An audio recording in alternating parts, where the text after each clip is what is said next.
बिस्मिल्लाहिर्रहमानिर्रहीम, अस्सलाम वालेकुम, good morning and welcome to morning at home. मैं हूं आपकी मेज़बान जुगन काजिम और उम्मीद है कि आप सब खैरियत से होंगे। व्यूअर्स, आज मैंने आपसे बात करनी है बड़े बुरे टॉपिक पे, मेरा लीस्ट फेवरेट टॉपिक। आज मैं बात करना चाहूँगी उन लोगों को कि जिनके बारे में ये कहा जाता है कि ये टू फेस्ड लोग हैं या डबल फेस्ड लोग हैं, या फिर उर्दू में जिनको मुनाफिक लोग कहा जाता है। व्यूअर्स, मुंह पे कुछ पीछे कुछ, ये बचपन से एक ऐसी चीज़ है जो हम सारे फेस करते हैं। कभी ज़िंदगी में ऐसा होता है कि हमारे कोई फैमिली मेम्बर्स, कोई फ्रेंड्स, कोई ऐसे लोग हमारे बारे में हमारे पीठ पीछे बात करते हैं जो हमारे मुंह पे बड़े अच्छे होते हैं, जिससे हमें हमारा दिल दुखता है। मैं अगर बताऊं तो मुझे बचपन में पहला इंसिडेंट याद है जब मेरी अम्मी बैठी हुई थी कहीं पे और मैं वहाँ पे गई और उनकी जो फ्रेंड्स वगैरह उनसे मुलाकात की। मुझे याद है कि मैंने उस दिन जीन्स पहनी हुई थी और एक टॉप पहना हुआ था। छोटी सी थी, कोई इतनी मेरी एज नहीं थी, आई थिंक 8 या 9 ईयर्स की थी मैं। खैर, वो एक आंटी थी, उनसे मुलाकात हुई, बड़े प्यार से उन्हें सलाम दुआ की, वटेवर। उसके बाद मैं बाहर चली गई। अच्छा, मुझे वो बड़े प्यार से मिली।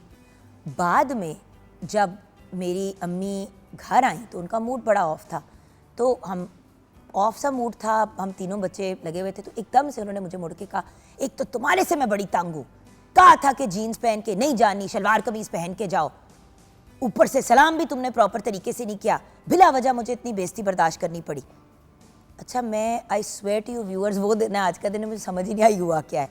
बाद में मेरी बड़ी बहन जो मुझे 2 साल बड़ी हैं, आई थिंक मैं 9 की थी, आपा 11 की थी, तो आपा ने बताया कि तुम जब वहाँ से गई थी तो वहाँ पे जो जिन आंटी से मैं बड़े प्यार से मिली, जिन्होंने मेरे से बड़ा लाड किया, जिन्होंने मुझे ये कहा, हाय इतनी प्यारी, मैं सदके माशाल्लाह कितनी प्यारी बच्ची है तुम्हारी गज्जो, ये कह के जब मैं उन्होंने मुझे कहा और मैं निकल गई तो पीठ पीछे उन्होंने फिर मामा को कहा कि हाय अल्लाह, ये कुछ जगह थी जीन्स पहन के आने की, इसको दूसरे को कपड़े पहना लेती। तो मामा ने कहा अपनी मर्जी से इसने पहने, अब नहीं सुनती किसी की। अच्छा, फिर उन्होंने घूम के ये बात कही, ये मतलब मेरी बहन ने मुझे रिपीट की बात, और मैं हैरान थी कि ये लोग कैसे होते हैं, इतने प्यार से मिलने वाली आंटी। और दूसरी बात, और कहती है भाई बड़ी बदतमीज़ है तुम्हारी बच्ची, मुँह में उसने सलाम किया, मुझे तो आवाज़ भी नहीं आई।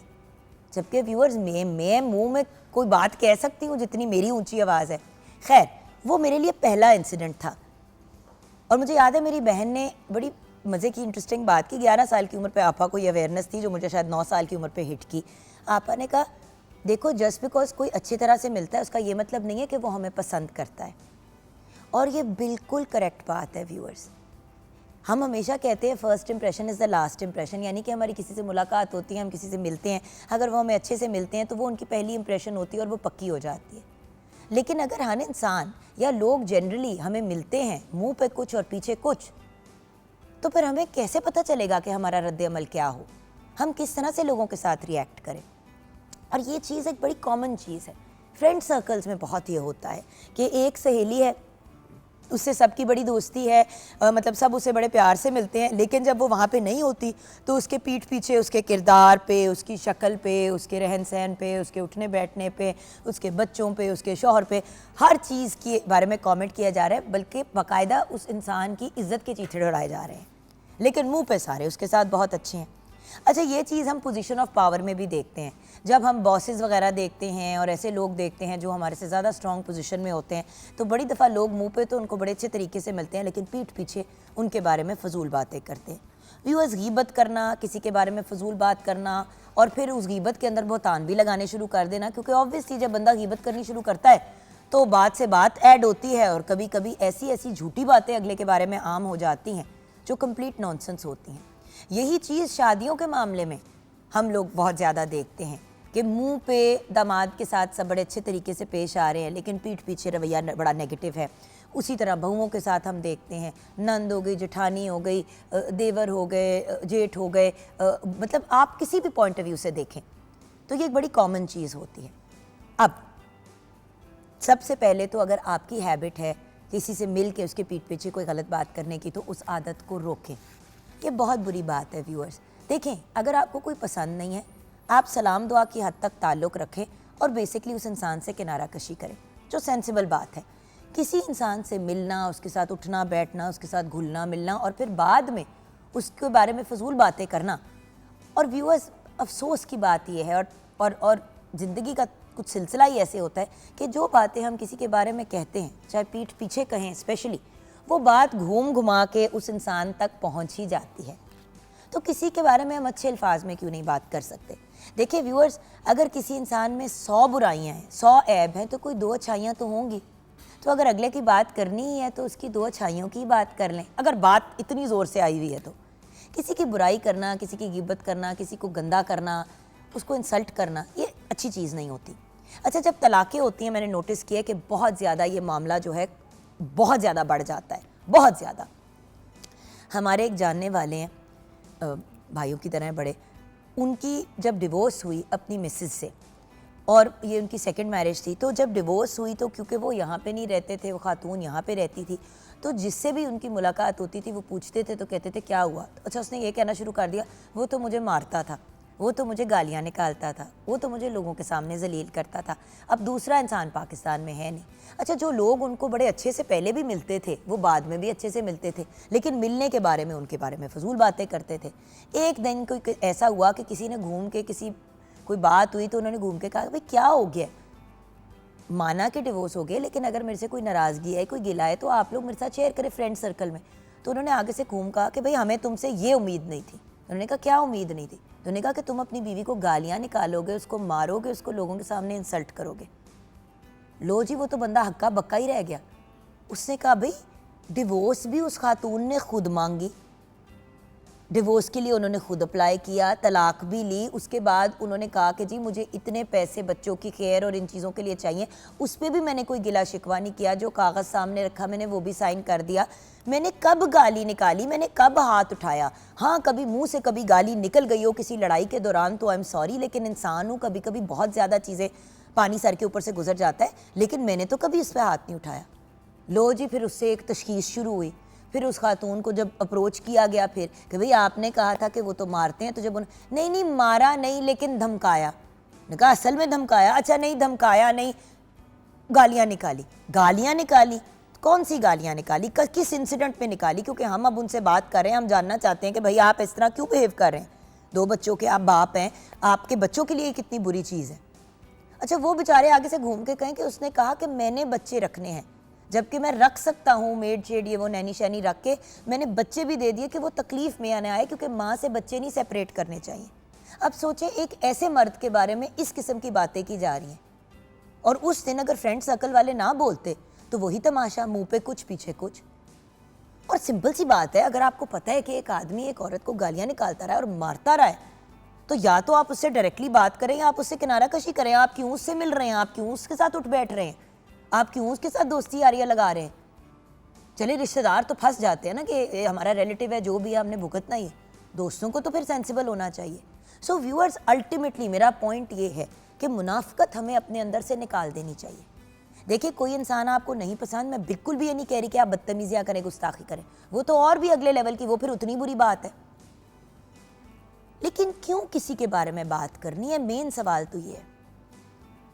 बड़ी दफ़ा मैंने देखा है कि ख़वातीन जो डिवोर्स्ड होती हैं, सिंगल होती हैं, जिनकी शादी नहीं हुई हुई होती, उनके बारे में लोग अजीबोगरीब बातें कर रहे होते हैं।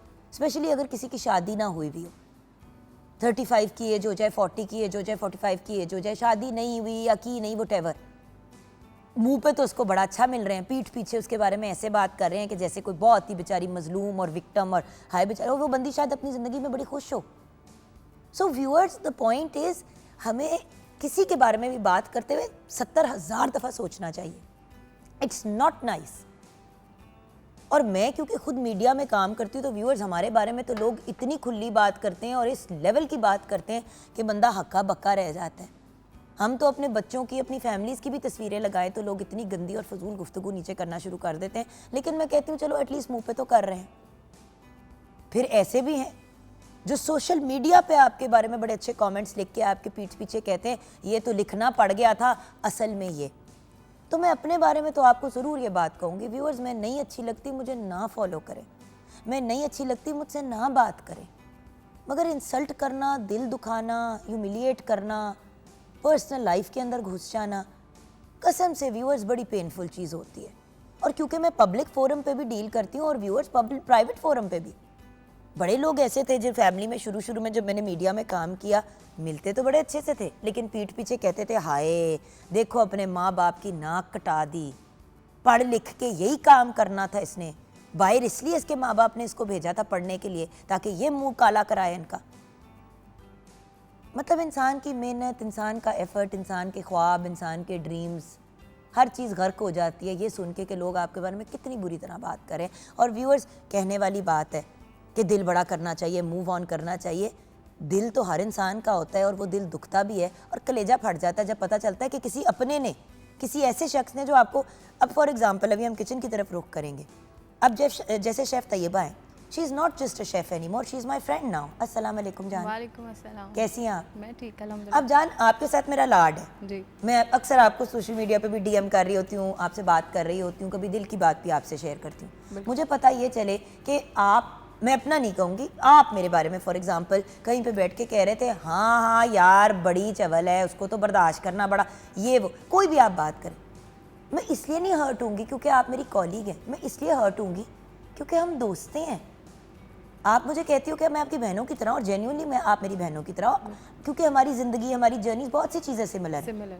और जब सिमिलैरिटीज़ आ जाती हैं तो इंसान का एक एक्स्ट्रा कुर्बत हो जाती है दूसरे के साथ। सो बात यह कि ये अगर हम छोड़ दें, क्योंकि उस वक्त 2 मिनट की गॉसिप तो हम कर लेते हैं, तो दूसरे के साथ कितनी ज़्यादती है। एक के पीठ पीछे बुराई की, उसको ना भी पता चले तो ज़्यादती, और पता चल जाए तो डबल ज़्यादती। बिल्कुल, कि जलील भी किया लोगों में बैठ के और अब उसको भी पता चल गया और वो भी अब कहीं का नहीं रहा। ऐसे ही। क्योंकि मेरी तो हैबिट नहीं है, आप मुझसे मेरे में आपको ये ओपन चैलेंज देती हूँ, आप किस मेरे बारे में कुछ भी जाके कह दें, काम का ताल्लुक मैं आपके साथ नहीं ख़राब करूँगी। हाँ, दिल में अपना वापस ले लूँगी क्योंकि हिम्मत नहीं है अब। और honestly at this age and at this stage Taiba ji, मेरे में नहीं हिम्मत रही। मैंने बड़े टफ टाइम्स गुजार लिए हैं, जहाँ पे सुकून नहीं मिलता मैंने वहाँ पे जाना ही नहीं है। आप क्या कहेंगी इस मुनाफकत के बारे में, और ये जो एक नेगेटिविटी हम सब के अंदर और ज़्यादा आ गई है अब? बहुत ज़्यादा आ गई है। और मैं ये कहना चाहूँगी कि अगर मैं अपनी लाइफ की थोड़ी सी बात करूँ तो मैं कहती हूँ कि हर स्टेज पे मुझे एक से बढ़ के एक मुनाफिक मिला। मतलब अगर मैं लास्ट वाले को देखूँ तो उसको सब कुछ पता था मेरी लाइफ के बारे में, उससे नेक्स्ट आने वाले ने वो सब कुछ जानते हुए जो है ना, मैं कहती हूँ कि उससे ज़्यादा मुनाफिकत दिखाई। तो ऑब्वियसली आप हर्ट होते हो, इंसान हो आप, तो ये चीज़ें आपके ऊपर बहुत इफ़ेक्ट करती हैं और बहुत देर तक इफ़ेक्ट करती हैं। तो प्लीज़, और पता है जान, बंदा अपने आप को फिर देखता रहता है। बिल्कुल। अभी रिसेंटली एक इंसिडेंट हुआ और मैं बार बार अपने अंदर झांकूं और अपनी फ्रेंड्स को फ़ोन करके कहूँ कि यार शायद मैं बुरी हूँ, अगर एक चीज़ बार बार मेरे साथ हो रही है शायद मैं ही बुरी मेरे अंदर कमी है, maybe I am a bad person. तो पता है मुझे जवाब क्या दिया मेरी एक सहेली ने? कहती है जुगन, मसला ये नहीं है कि तुम बुरी हो, तुम बार बार बुरे लोग चूज़ करती हो, तुम बार बार ऐसी सहेलियाँ चूज़ करती हो जो तुम्हें लगता है कि बड़े टफ टाइम से, बड़े कॉम्प्लिकेटेड, तुम उनको इतना करीब कर लेती हो कि फिर वो तुम्हारे जड़ों में घुस के तुम्हारी बर्बादी फेरती है। तुम हमेशा ऐसे लोगों की मदद करती हो जो तुम्हें लगता है कि बड़े कोई मुश्किल वक्त से गुजर रहे हैं। तुम ये नहीं देखती कि अगर बार बार उन्होंने ज़िंदगी में कोई मिस्टेक्स की हैं तो शायद उनसे तुम्हें थोड़ा डिस्टेंस रखना चाहिए। तुम उधर ही घुस के जाके मसला हल करने की कोशिश करती हो कि इनको सब ने छोड़ दिया। तो भाई जिसको सब ने छोड़ा, किसी वजह से शायद छोड़ा, सब ने छोड़ा से मुराद ये कि हर बंदे ने कहा कि यार ये बंदा ठीक नहीं है या ये औरत ठीक नहीं है। बिल्कुल। तो हमें भी सिलेक्शन में बेहतरी करनी चाहिए। असल में होता पता है क्या, ये नफ्सियात है। हम जिस ट्रॉमा को बचपन से गुजरते हुए एक्सपीरियंस करते हैं ना, हम उसी ट्रॉमे की तरफ भागते हैं और फिर हम उसी किस्म के लोगों को बार बार लाइफ में लाते हैं क्योंकि वो हमारे लिए एक नॉर्मल चीज़ होती है। तो जब वो हमें दुखाते हैं और हमें इंसल्ट करते हैं तो हमारी जो एक कंफर्म चीज़ होती है वो मज़ीद कंफर्म हो जाती है। तो मैंने नफ्सियात एक्चुअली इसीलिए पढ़ी थी तैयबा जी, क्योंकि मैंने प्रैक्टिस नहीं करनी थी, मैं समझना चाहती थी कि इंसान ऐसे क्यों है। अभी भी समझ नहीं आई, लेकिन ये समझ आ गया कि मेरे लिए क्या चीज़ें एक्सेप्टेबल नहीं है। अच्छा, आज किचन में क्या बनेगा यार? आज हम बना रहे हैं मिक्स सब्जी और उसके साथ हम बनाएंगे लच्छा पराठा। लाइक वर्कों वाले, बल्लों वाले, राइट? राइट। असल में बनाने से खाएंगी ना? बिल्कुल, असल में से। आपको पता है मुझे कितने मैसेजेस और कितने डीएम्स आ चुके हैं इस सवाल से रिलेटेड कि जी पराठा हम लोग बनाते हैं तो घर पे वैसा नहीं बनता जिस तरह मार्केट में मिलता है, जो बल्लों वाला पराठा होता है। और वो कोई एक बंदा होता है हर बंदे की फैमिली के अंदर जिसको आते हैं तो वो कभी कभार उसका मूड हो तो वो बना देता है। अब मेरे से जो है ना रोटी सही नहीं बनती, मतलब गोल बन जाती है लेकिन जैसे मेरी अम्मी बनाती हैं वैसे नहीं। लेकिन पराठा जो है ना वो सब कहेंगे कि पराठा बनाना है, भाई आप नहीं बनाना। ओके, सो आज ब्रेक के बाद व्यूअर्स एक बड़ी बेसिक चीज़ जो बाय द वे बच्चों को भी सिखाएं। क्योंकि मैं हमेशा कहती हूँ लड़के लड़कियाँ जो भी हों, चीज़ें सबको सारी सिखानी चाहिए क्योंकि ये बेसिक लाइफ स्किल्स होती हैं। तो चले आज हम सारे बल्लो वाला पराठा, और मुझे पता है मेरे ज़िम्मे सब्जी लगनी है क्योंकि जिस जंगलियाना अंदाज में मैं चीज़ें करती हूँ। मैंने पेड़े बना के रखे हैं, मुझे पता था आप भी ट्राई करेंगे। नहीं, मैं नहीं करने लगी ट्राई, मैं अपनी सब्जी बनाऊंगी, ठीक है ना, क्योंकि आई लव सब्जीज। तो ब्रेक के बाद वापस आएंगे और रेसिपीज भी शेयर करेंगे और आपको तैयबा जी प्रॉपर बनाना भी सिखाएंगी। आप हमारे साथ रहिएगा।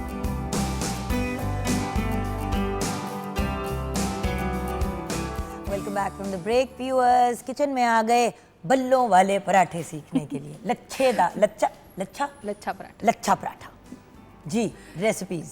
जी बिल्कुल। सबसे पहले मैं मिक्स सब्जी का जो है मुझे मिक्स रेसिपी सब्जी कार्ड के बता जिम्मे देती हूँ। लगा दें ताकि मैं बिल्कुल। चीज़ें अपनी शुरू कर दूँ। इसमें मैंने प्याज और ऑयल जो है वो ऐड कर दिया, बस आप ऑन करके स्टार्ट अच्छा, और उसके बाद मैंने अब इसमें क्या डालना है? अभी ये होगा गोल्डन थोड़ा सा, उसके बाद लहसुन अदरक की पेस्ट और बाकी फिर हम चीज़ें ऐड करेंगे। अच्छा, मैं अपने काम करने शुरू कर दूँ ना, ताकि आप तब तक अपना मिक्स सब्जी के लिए आलू हम 1 किलो इस्तेमाल कर रहे हैं, गाजर आधा किलो, मटर आधा किलो, मेथी 1 कप, प्याज 3 से 4 अदद, टमाटर 2 से 3 अदद, नमक हस्बे जायका, सुरख मिर्च पाउडर 1 खाने का चम्मच, ज़ीरा 1 चाय का चम्मच, तेल हस्बे ज़रूरत, हल्दी 1/4 चाय का चम्मच, धनिया पाउडर 1 चाय का चम्मच, गरम मसाला पाउडर 1 चाय का चम्मच, हरा धनिया और हरी मिर्च के साथ हम इसको गार्निश करेंगे। प्रोसीजर इसका थोड़ा सा मैं आपको बता देती हूँ। सबसे पहले हमने प्याज जो है ऑयल के अंदर गोल्डन करना है, उसको ब्राउन नहीं करना हमने। उसके बाद हम उसमें अदरक लहसुन की पेस्ट ऐड करेंगे, थोड़ा सा उसमें पानी ऐड करके, और उसके साथ हम टमाटर ऐड करेंगे और उसमें जितने मैंने आपको स्पाइसेस बताए हैं वो सारे हम ऐड करके तो 1 बाय 1 अपनी सब्ज़ी ऐड करेंगे। मेथी को आपने साथ ही ऐड करना है। कुछ लोग ये करते हैं कि पहले उसको गलाने के लिए रख देते हैं। देखिए, मटर है, गाजर है, आलू है, ये सब चीज़ें जो हैं पकने में टाइम लेंगी। तो आपने ये नहीं करना कि मेथी जो है ना वो फिर बहुत ज़्यादा ओवर कुक हो जाती है, तो आपने बिल्कुल उसके साथ ही अगले लेवल की कड़वी हो जाती है। तो आपने जो है साथ ही स्टार्ट में ऐड करके अच्छी तरह उसकी मसालों के सब भुनाई करनी है। बिल्कुल आपने जो है वो पानी अभी ऐड नहीं करना। उसकी रीज़न मैं आपको बता देती हूँ। रीज़न ये है कि जैसे हम सब्ज़ी ऐड करेंगे तो जो सारे फ्लेवर्स हैं मसालों के वो उसके अंदर आना बहुत ज़रूरी है। उसके बाद भुनाई करने के बाद हम उसमें पानी ऐड करके, और जब सब्जियां हमारी कुक हो जाएंगी तो हम उसको बिल्कुल ड्राई नहीं करेंगे, वो भी नहीं खाई जाती, क्योंकि हम पराठों के साथ खा रहे हैं तो हम थोड़ा सा उनको जो है ना वो ग्रेवी वाला रखेंगे। बहुत ज़्यादा शोरबा भी नहीं कर देना आपने, तो हल्की सी उसमें ग्रेवी रखेंगे हम। और अब इसी सब्जी में अगर आप थोड़ी सी पनीर डाल देते हैं ना, अगर आपने वेजिटेरियन बनाना है बिल्कुल, तो उसका आपको बेनिफिट ये होता है कि फिर आपको प्रोटीन का कंटेंट भी मिल जाता है। तो सब्जियों के साथ अगर थोड़ा सा आपने पनीर डाल दिया जी, फ्राई करके ना, थोड़ा सा पनीर एंड में आपने उसके अंदर टॉस कर दिया जी, उसको पकाने की जरूरत नहीं, वरना वो गुतावा बन जाएगा। बिल्कुल। अच्छा, और पराठों की डो का मैं आपको बता देती हूँ। सिंपल आपने आटा लेना है, मैदा हम इसमें यूज़ नहीं कर रहे, और जो हमारा फाइन आटा होता है वो मैं इसमें इस्तेमाल कर रही हूँ।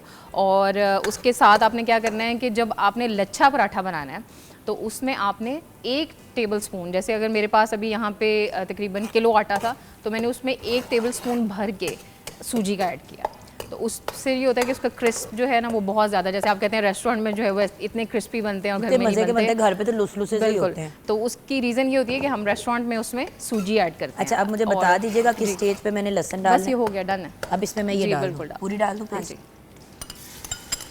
अच्छा, और बाकी की मुझे मसाला जात भी दे दें। जी मैं देती हूँ आपको। और ये टमाटोज़ भी टमाटोज़ पहले कुक करूँ थोड़े से? बस ये इसकी भुनाई करके थोड़ा सा वो कह रही हूँ कि लहसुन अदरक के अंदर वो फ्लेवर आ जाए। थोड़ा सा हम इसमें पानी भी ऐड कर देंगे ना, उससे ये होगा कि वो जो प्याज हमारा उसका कलर हो रहा है वो नहीं होगा चेंज। कभी 2 मिनट ज़रा लहसुन अदरक को 1 सेकंड दे दूँ कुक होने के लिए। अच्छा, और आप अपने पराठों का काम स्टार्ट कर? मैं करती हूँ, रेसिपी पूरी कर दूँ इसकी। वो अभी मज़ीद हो, सॉरी। हाँ जी, उसमें हमने थोड़ा सा सॉल्ट ऐड करना है, और नीम गरम वगैरह पानी, आप नॉर्मल जो आपका वाटर होता है घर में, ठंडा नहीं होना चाहिए, उससे आपने आटा गूंदना है। और मैंने पहले से गूंद के रखा हुआ है आटा, ये देखिए। जिस वक्त ये गूंद जाए तो आपने हल्का सा इसके ऊपर ऑयल लगा देना है। उससे ये होता है कि आपकी डो जो है वो हार्ड नहीं होगी, ये सॉफ्ट रहेगी। ठीक है। नमक जी 1 चम्मच? ये हाँ जी, 1.5 स्पून।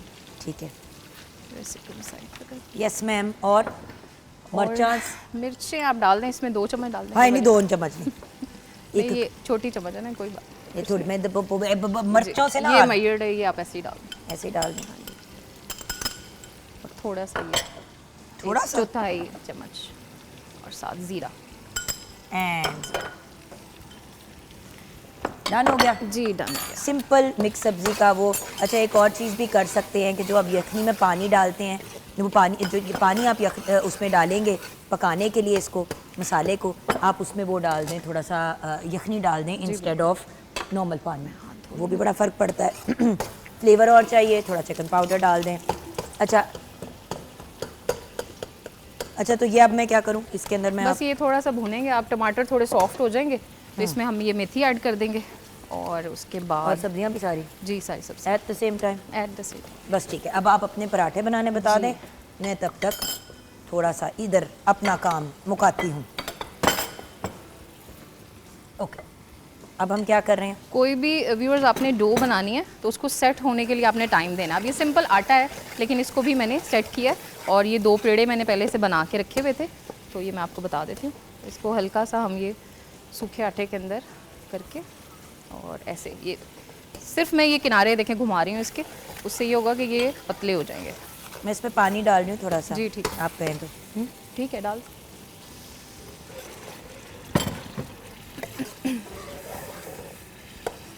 थोड़ा सा इसको मैंने हाथ से सेट किया, उसके बाद इसको हम हल्का सा बेलेंगे।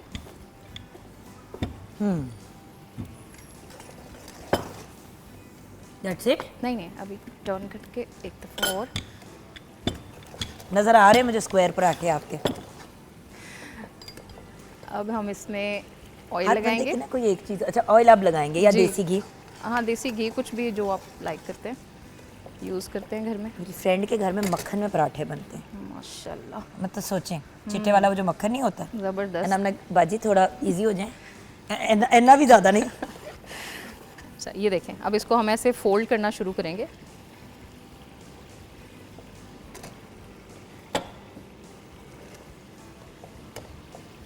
सब्ज़ी किस स्टेज पे डालनी है? सब्ज़ी बस आप ये भुन गया है हमारा मसाला, बस ठीक है, आप डालनी शुरू कर दें, मेथी ऐड कर दें। अच्छा व्यूअर्स, ये मैंने इस तरह रोल करके अब इसको मैं सेंटर से जो है 2 पीसेस में स्प्लिट कर लूँगी इस तरह, ठीक है। अब अगर आप देखें तो यहीं से आपको इसके बल जो है वो कट होके नज़र आ रहे हैं, ठीक है। अब इसको हम फोल्ड करेंगे। मटर पहले डालूँ ना? जी ज़्यादा टाइम लगता है। मटरों का भी मूड ही होता है, कभी जल्दी बन जाते हैं, कभी 1 घंटा लगाते हैं बनने में। बस अभी सीज़न स्टार्ट हुआ है इनका, कभी सेट हो जाएंगे, ठीक है। अब ये इस तरह इनको मैंने 2 पेड़ों में कन्वर्ट कर लिया और उसके बाद ये मैं इसके ऊपर रखूँगी। हैं पेड़े पे पेड़ा? ओके, पेड़े पे पेड़ा। ये तो बहुत एक तो ये टेक्निकल तरीका सा हो काम। गया अच्छा, और एक मैंने पहले से बना के रखा हुआ है ताकि हम उसको बना लें जल्दी से, ठीक है। ठीक है, ये हो गया। और दूसरा जो इसका तरीका है वो भी मैं आपको बता देती हूँ। अगर आपने स्टार्ट करने हैं पराठे भी, वो भी हम साथ साथ कर सकते हैं इफ़ यू वांट। मैं कहा मैं तवा आपको ठीक है, हीट कर दूँ।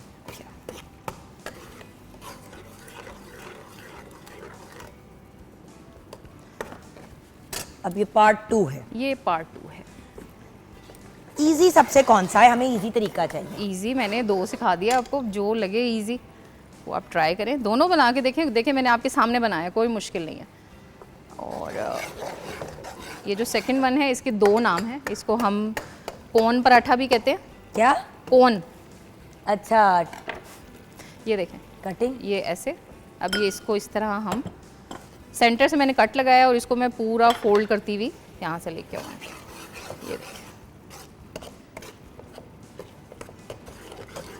ये देखिए जी, ये बिल्कुल कोन शेप है और इसको हम ऐसे रख के सब्जियां डाल दूं बाकी की? जी ठीक है, ये हो गया। और ये जो पहले से मैंने पेड़ा बनाया हुआ था इसको मैं बना लेती हूँ।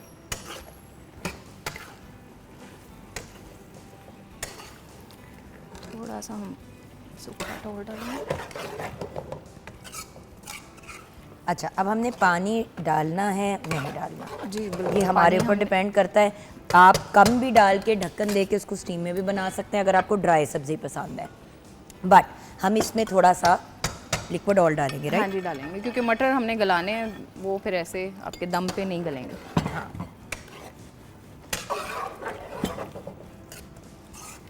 But how much water? आप इसमें तकरीबन 2 ग्लास डाल दें, फिर कवर करके ही हमने पकाना है। बिल्कुल ठीक है।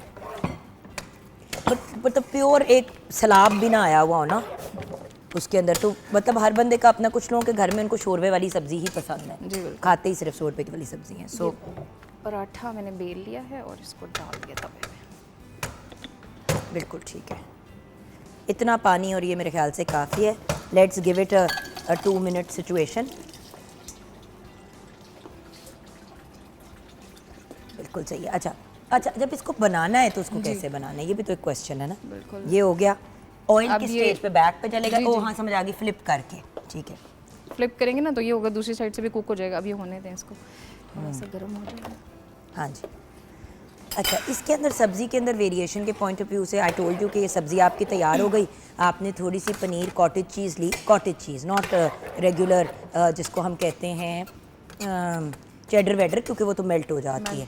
आपने एक्चुअल कॉटेज चीज़ जिस तरह पालक पनीर में डलती है वो कॉटेज चीज़ ली, उसके पीसेस किए और एंड में आपने इसके अंदर टॉस कर दिया। बिल्कुल। और उसको जो है, अगर आप पहले किसी भी नॉन स्टिक पैन में ना हल्का सा उसको ग्रीस करके टोस्ट कर लें, उसको हाँ। टोस्ट कर लें तो वो बहुत बेहतर हो जाएगा।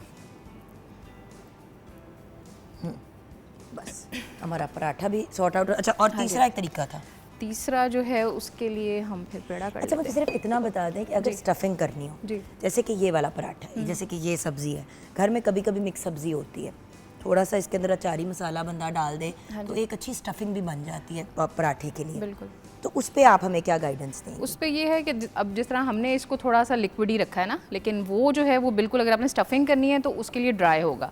अगर ड्राई नहीं होगा तो आपका पराठा जो है ना वो फिर फट जाएगा और आपका जितना भी मिक्सचर है वो बाहर आ जाएगा। तो उसके लिए हमें जो है वो जो भी हम चीज़ बना रहे हैं, चाहे चिकन यूज़ कर रहे हैं, सब्ज़ी यूज़ कर रहे हैं, तो उसका ड्राई होना जो है वो बहुत ज़रूरी है। इसको पलटाना। बता दो। हाँ जी। अब इस साइड पे ऑयल आएगा ना। जी। ठीक है। अच्छा, पराठा इतना कोई कॉम्प्लिकेटेड नहीं है व्यूअर्स, सीरियसली। ये मैंने लेटर ऑन इन लाइफ सीखा है, बट वही वाली चीज़ है कि आपने अगर बल्लों वाला या क्रिस्पी वाला पराठा बनाना है तो उसका एक तरीका है बनाने का, बिल्कुल। वो सिंपली फॉलो कर लें, आपके लिए भी इजी हो जाएगा। और पराठों में भी बड़ी वेरिएशंस होती हैं, जैसे कि आपने ये तो हो गया ना कि इस तरह से लच्छेदार पराठा, आपने लच्छा पराठा खा लिया या व्हाटएवर, बट पराठे आप स्टफ़ भी कर सकते हैं। बहुत से लोग कंसर्न होते हैं कि यार बच्चों को क्या दें, स्कूल बच्चों को क्या दें। मज़े का कीमा पराठा अगर आपने बना दिया तो अच्छी भली चीज़ है देने और को। बच्चे बहुत इंजॉय करके कीमा खाते और हैं ऐसी चीज़ थोड़ी सी चीज़ें। डाल दें, बिल्कुल। चीज़ एंड कीमा पराठा बन गया। अच्छा, ये तीसरा जो वे है जो हमारी माएँ जैसे घरों में बनाती थी, सिंपली हमने पेड़ा लेके उसको फैला के उसको ऐसे रोल करके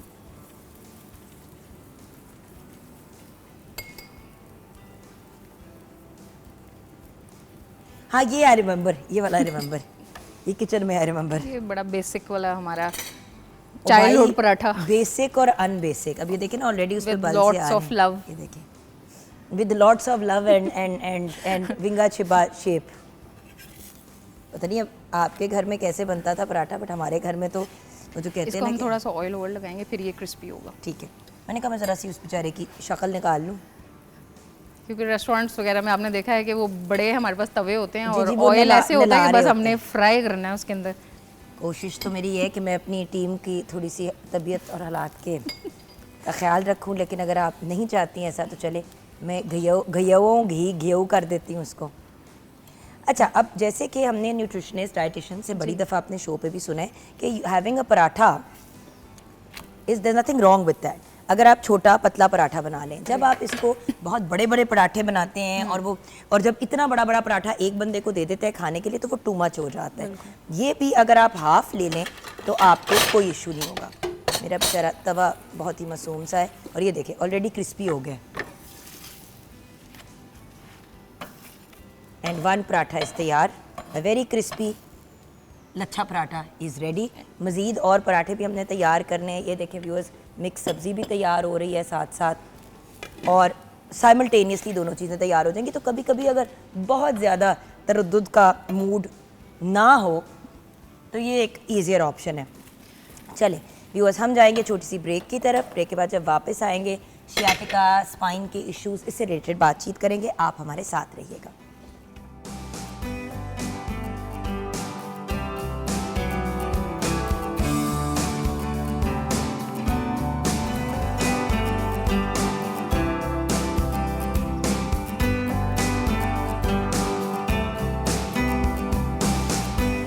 back from the break viewers. जैसे कि आप जानते हैं पिंकटोबर जारी है जिसमें हम ब्रेस्ट कैंसर की बहुत ज़्यादा बात करते हैं, स्क्रीनिंग के ऊपर फोकस करते हैं, डिफरेंट जगहों पे कैंप्स वगैरह लगते हैं, मेडिकल कैंप। बेसिकली पिंकटोबर को या अक्टूबर को ब्रेस्ट कैंसर अवेयरनेस का महीना का कह के मनाया जाता है। इसके साथ मैं एक बात ज़रूर कहूँगी, जो अभी हमारे साथ बहुत ही ब्रिलियंट पर्सनैलिटी है डॉक्टर साहब, हमारे प्रोग्राम के भी एक बड़ा इंपॉर्टेंट हिस्सा है। हम इनको कोशिश करते हैं कि ज़्यादा से ज़्यादा बुलाएं क्योंकि बड़ी इंटरेस्टिंग और इन्फॉर्मेटिव बातें करते हैं। तो हम भी इस चीज़ पे एक अग्रीमेंट में थे कि पिंकटोबर अपनी जगह, अक्टूबर का महीना बहुत ज़रूरी, ब्रेस्ट कैंसर अवेयरनेस बहुत ज़रूरी, क्योंकि ख़वातीन में मौत का ये एक बहुत मेजर मतलब it is the most major form of cancer जो ख़वातीन में पाया जाता है। लेकिन उसी तरह प्रोस्टेट कैंसर मर्दों में पाया जाता है। But the point is viewers, उसके साथ साथ पाकिस्तान जैसे मुल्क में रहते हुए बहुत सी ऐसी बीमारियां हैं जिनकी बाहर के ममालिक में अब डिस्कशन भी नहीं होती। जैसे पोलियो अवेयरनेस मंथ नहीं मनाया जाता है, पोलियो के अवेयरनेस का उस तरह से पूरी दुनिया में इसलिए नहीं बात की जाती क्योंकि पोलियो ख़त्म हो गया, एरेडिकेट हो गया। ट्यूबरकुलोसिस, टीबी हमारे मुल्क में अभी भी बड़ी प्रेवलेंट है। सो कोशिश करनी चाहिए कि हर चीज़ पे बात तो करें, लेकिन जो हम बातें करें व्यूअर्स उनकी इम्प्लीमेंटेशन की तरफ भी जाएं, क्योंकि जिस दिन पोलियो हमारे मुल्क में ख़त्म हो गया, हमारा पूरा मुल्क फिर पोलियो फ्री हो जाएगा। ये एक बहुत बड़ी बात है। एंड द फैक्ट दैट हम 2 में से 1 मुल्क रह गए हैं, ये बहुत बड़ा प्रॉब्लम है। आइए बढ़ते हैं डॉक्टर शहजाद करीम भट्टी की तरफ। Brilliant very accomplished individual, associate professor भी हैं और उसके साथ साथ पेन मैनेजमेंट स्पेशलिस्ट है एट मेयो हॉस्पिटल। अस्सलाम वालेकुम डॉक्टर साहब। जी वालेकुम सलाम। डॉक्टर साहब, आपके क्रेडिट को तो हज़ारों चीज़ें जाती है, आपने खुद ही मुझे कह दिया कि प्लीज़ ये बातें छोड़ो, काम की बात की तरफ ऐसे ही है। और बिल्कुल होना भी ऑब्जेक्टिव यही चाहिए इस फोरम पे। अच्छा डॉक्टर साहब, जोड़ों की दर्द बच्चों में भी पाई जा रही है आजकल, बड़ों में भी पाई जा रही है, बुज़ुर्गों में तो बहुत ही ज़्यादा, यंग लोग भी कंप्लेन करते हैं, लेकिन सबसे ज़्यादा बच्चे भी हों, बड़े भी हों, बुज़ुर्ग भी हों, ख़वातीन में ज़्यादा पाई जाती है। ये क्या मसला है? बिल्कुल आपकी बात ठीक है, और हैरत की बात यह है पिछले कुछ सालों में अब ख़वातीन, सिर्फ बुज़ुर्ग ख़वातीन ही नहीं आती, आप जैसे यंग लोग भी हमारे पास जोड़ों की दर्दों के साथ, जिस्म के मुख्तलिफ पट्टों की दर्दों के साथ आते हैं। यानी ये ट्रेंड अब ये है कि सिर्फ ये नहीं कि 60 साल की उम्र के बाद ही जोड़ों की दर्द होगी, ये 25 साल 20 साल में भी हो सकती है। और मोस्टली दे आर फीमेल्स। वजह 2, एक लैक ऑफ एनी एक्सरसाइज, कोई बाहर नहीं जाना, कोई वॉक नहीं करनी, कोई एक्सरसाइज नहीं करनी, और number 2 hormonal imbalances. Female basically एक नाजुक अल्लाह ताला ने चीज़ बनाई है, उनके बाज़ औक़ात हार्मोन्स ऊपर नीचे होते रहते हैं प्रेगनेंसी के दौरान, उसके बाद, उससे पहले। So there are so many things जो उनके जोड़ों पे भी असर होते हैं, पट्टों पे भी असर होता है। सो बात आपकी ठीक है, ख़वातीन दे आर मोर प्रोन, लेकिन हम ये देखते हैं कि बहुत सारे जोड़ों के दर्दों से वो बच सकती हैं।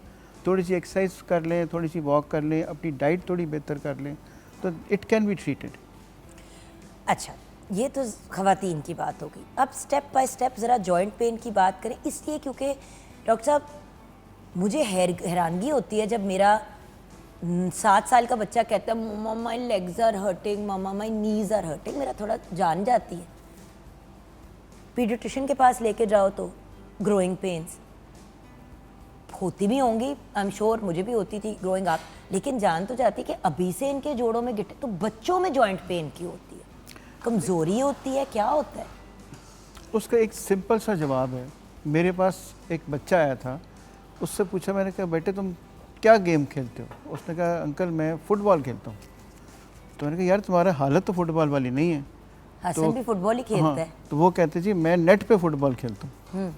यानी फिजिकल एक्टिविटी हमारे बच्चों की, अच्छा नहीं मेरा फिजिकली खेलता है, मेरा फिजिकली खेलता है। फिजिकल एक्टिविटी हमारे बच्चों की बहुत कम है, चाहे सिक्योरिटी रीजंस हैं, स्कूल में जगह नहीं है, भाग दौड़ नहीं सकते।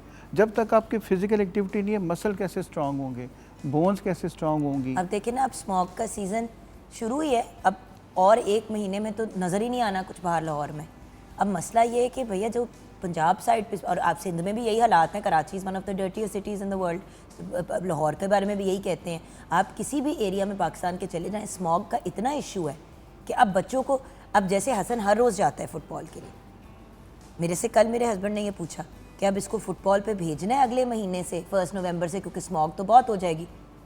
तो अब मैं इस कश्मकश में हूँ कि मैं उसको फुटबॉल पे भेजूँ उसकी जिस्मानी और जहनी नशोनुमा के लिए, लेकिन अगर उसका सांस ही रुक जाएगा खेलते हुए तो फ़ायदा क्या?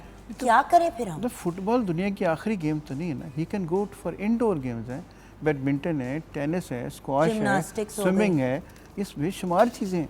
फुटबॉल आखिरी गेम तो नहीं नहीं, है। बट आप ये कह रहे हैं कि फिर हम आउटडोर से इंडोर पे ले आए इस मौसम में। एक्टिविटी ज़रूर रखें। मैं सिर्फ ये कह रहा हूँ कि कोई भी हो एक्टिविटी, चाहे जिम चले जाएं, बच्चों को आप इंडोर किसी जगह पे भेज दें उनसे कि भाई तुम हर स्कूल, अच्छे स्कूल में चीज़ें हैं कि बच्चों की फ़िज़िकल एक्टिविटी। अच्छा, दूसरी इनको ये अंदाज़ा नहीं होता कि जिस बच्चे को आप ये फिजिकल एक्टिविटी नहीं करा रहे उसकी हाइट भी छोटी रह जाती है। हाँ जी। उसके मसल्स भी बिल्कुल वीक होते हैं। मतलब उनके बच्चों की जो overall growth. Number 2, physical activity आपकी मेंटल हेल्थ के लिए, डिप्रेशन के लिए, वेंट आउट करने के लिए बहुत ज़रूरी है। It's not only physical activity, बच्चे की overall well being, confidence, communication skill, ये सारी चीज़ें बेहतर हो रही होती हैं। बर्दाश्त कैसे करना है, गुस्सा कैसे बर्दाश्त करना है, दोस्तों के साथ कैसे रहना है, टीम वर्क कैसे बनानी है, this all part of it. अच्छा, अब मुझे ये बताइए एक और चीज़ जो कनेक्ट की जाती है जोड़ों के दर्द से। मैं सर आज सारे जो सवाल है ना, मिथ्स वगैरह, वो क्लियर करना चाह रही हूँ आपसे जी। एक और चीज़ इसकी अक्सर बात होती है आजकल, तो जो बंदा कहे मेरे जॉइंट तुम्हारा यूरिक एसिड बढ़ा होगा, तुम दाने छोड़ दो, तुम ये छोड़ दो, तुम वो छोड़ दो। हर बंदा नीम हकीम सारे बैठे हुए ना आपस में हम। तो ये क्या माजरा है? क्या यूरिक एसिड से जोड़ों में दर्द होती है और क्या हर बंदे को यूरिक एसिड का प्रॉब्लम है आजकल? जी बिल्कुल, यूरिक एसिड ज़्यादा होने से जोड़ों में दर्द हो सकती है, लेकिन एक जो साइलेंट एनिमी है, साइलेंट किलर है, उसकी तरफ लोग तवज्जो नहीं देते। अब पिछले, यूरिक एसिड की बात आपकी बिल्कुल दुरुस्त है, पिछले तकरीबन 1 साल से अब मैं क्या करता हूँ, हमारे पास जितने पेशेंट जो डायबिटीज़ के आते हैं वो ये कहते हैं जनाब कि हमारी सुबह वाली जो शुगर थी बग़ैर नाश्ते के वो इतनी थी नॉर्मल, और उसके बाद 2 घंटे बाद वाली शुगर इतनी थी नॉर्मल। अब उनको सिर्फ एक लफ्ज़ कहते हैं कि तुम जाके अपना जो 3 महीने वाली एक शुगर होती है वो चेक कराओ, क्योंकि ये वो लोग होते हैं जो ट्रीटमेंट के बाद उनको आराम नहीं आ रहा होता, उनकी दर्दें ख़त्म नहीं हो रही, जॉइंट पेन्स हैं, मसल पेन्स हैं, वो ठीक नहीं हो रही होती। And believe you me 90% of them जब 3 महीने वाली शुगर चेक कराते हैं वो नॉर्मल से भी काफ़ी ज़्यादा होती है। सो ये चीज़ें, यूरिक एसिड एक बात बिल्कुल दुरुस्त, दूसरी जो चीज़ दर्दें आराम नहीं आ रही, अपने 3 महीने वाली एक दफ़ा शुगर चेक कराएं, और वो लोग उस तरफ तवज्जो नहीं देते। हम सिर्फ मशीनें लगा के चेक कर लेते हैं। मैं being a pain management specialist आपको बता रहा हूँ कि ये बहुत ज़रूरी है, और किसी को जिसको जोड़ों के दर्दों का आराम नहीं आ रहा, मसल पेन्स हो रही हैं, उसको एक दफ़ा अपनी शुगर ज़रूर चेक करानी चाहिए। लेकिन डॉक्टर साहब मुझे एक बात बताएं, अभी हम ब्रेक में बात करते, मैं चाहूँगी कि हम इस पर बात करें क्योंकि मैं खुद इससे सफ़र कर चुकी हूँ। मेरी नीस बड़ा बुरा इससे तकलीफ से गुजर कर चुकी है। मैं तो उसको वो चीखें मारती थी और मेरी जान जाती थी उसको देख देख के, और मैं उसको हाथ भी नहीं लगा सकती थी क्योंकि जिधर भी उसको हाथ लगा उसकी चीख निकल जाती थी। उसके पूरी गर्दन और पूरा एक बाजू, मतलब उसको डॉक्टर पे 2-3 दफ़ा ले जाके गए कि अल्लाह माफ़ी दे कि हार्ट अटैक का प्रॉब्लम तो नहीं हो रहा, क्योंकि उसको पेन इतनी थी और वो लेफ़्ट साइड में उसके बाजू में भी जा रही थी। अल्लाह का शुक्र, फिर डॉक्टर ने कहा इसको फाइब्रोमाइल्जिया है। की चीज़ है फाइब्रोमाइल्जिया? अच्छा, फाइब्रोमाइल्जिया एक बहुत बड़ी हमारे घरों में फसाद की जड़ है। वो कैसे? ना ये किसी अल्ट्रासाउंड पे आता है, ना ब्लड टेस्ट पे आता है, ना सीटी स्कैन पे आता है, ना एमआरआई पे आता है। अल्टीमेटली घर वाले कहते हैं ड्रामे करती है। ऐसा है नहीं, जबकि 93% खवातीन को फाइब्रोमाइल्जिया है। It is a disease which is existing, जो है बाकायदा। अब फाइब्रोमाइल्जिया में होता क्या है कि जो मसल्स हैं उसके अंदर छोटी छोटी गांठें बन जाती हैं जहाँ से पेन निकलती है, नॉट्स जिनको कहते हैं। उसको हम नॉट्स कहते हैं, हम उनको अपनी ज़बान में ट्रिगर पॉइंट्स कहते हैं, और ये एग्जिस्ट करते हैं, हम उनको ट्रीट करते हैं। You can find the trigger point, आप उसको ट्रीट कर सकते हैं, एक इंसुलिन वाली नीडल से आप उसको ट्रीट कर सकते हैं, ट्रीटेबल। और सर उसके साथ साथ अगर आप मुझे इजाज़त दें ऐड करने की, और उसके साथ साथ व्यूअर्स, अगर स्ट्रेस रिलेटेड है ये पेन, तो फिर आपको माहिर नफ्सियात के पास भी जाना पड़ेगा, क्योंकि देखिए एक पेन मैनेजमेंट स्पेशलिस्ट आपकी पेन को ज़रूर रिड्यूस कर सकता है, लेकिन वो फिर नॉट्स बन जाएंगे जैसे ही आपका स्ट्रेस लेवल, कोर्टिजोल रिलीज होगा। Right sir? बिल्कुल ठीक तो है। उसके साथ साथ अगर आपकी स्ट्रेस रिलेटेड फाइब्रोमाइल्जिया है तो व्यूअर्स, गोलियां फकने से आपका टाइम निकल जाएगा, डॉक्टर साहब उसको मैनेज भी कर देंगे आपके लिए, लेकिन अगर उससे जान छुड़ानी है या मिनिमल पे उसको लेके आना है तो आपको साथ में, राइट के रॉन्ग डॉक्टर साहब, देखिए जो आपकी टेंशन का, आपके जो पेन का कॉज है, हम उसको नहीं रिजॉल्व करते। अब आपने जाके नॉट्स खोल दिए, अगले ने फिर बहुत ज़्यादा एंग्जाइटी और टेंशन ली, और एक बड़े टॉक्सिक माहौल में खातून या मर्द जो है करी जा रहा है काम, करी जा रहा है, फिर वो प्रॉब्लम आ गई। तो डॉक्टर साहब ये तो पिंग पोंग चलता रहता है। फिर वो मैंने कई अपनी पेशेंट से बात की तो वो कहती है स्ट्रेस तो मैं लेती हूँ ना, स्ट्रेस की वजह कोई और है, उसको ठीक कराएं। अब उस पर उनका बस नहीं चलता, लिहाजा जो हम कर सकते हैं वो तो करना चाहिए। डॉक्टर फिर माहिर नफ्सियात इज बेस्ट ना, कम से कम अपने अंदर का मलबा तो निकालो। मैं अक्सर कहती हूँ जिनको यहाँ दर्दें होती हैं ना, वो असल में अंदर इतना वो जमा हो गया होता है दर्द और तकलीफ और इमोशनल ट्रॉमा कि वो सीधा जो है ना वो फिर यहाँ पे गर्दन पे जाके कहता है अब मैं तेरा भट्टा बिठाती हूँ ताकि तू रुक जाए। ऐसे ही है, ऐसे ही। It's your body saying बस। Yes, it's a package. आपको सब कुछ करना चाहिए, थोड़ी सी वॉक भी करनी चाहिए, डाइट भी ठीक करनी चाहिए, हाँ। उसके बाद आपको अपना जो थोड़ी बहुत एक्सरसाइज भी करनी चाहिए, और वो स्ट्रेस मैनेजमेंट के लिए जैसे आप बता रही हैं अगर किसी से साइकोलॉजिस्ट से रब्ता करें, ना साइकेट्रिस्ट के पास जाएं, वो आपको उसको वेंट आउट तो करें ही कहीं जाके अपना लेकिन बताएं। डॉक्टर शहजाद ये बताएं कि क्या इस सारे मामले के अंदर लैपटॉप, मोबाइल और कंप्यूटर का भी कोई है इन्वॉल्वमेंट?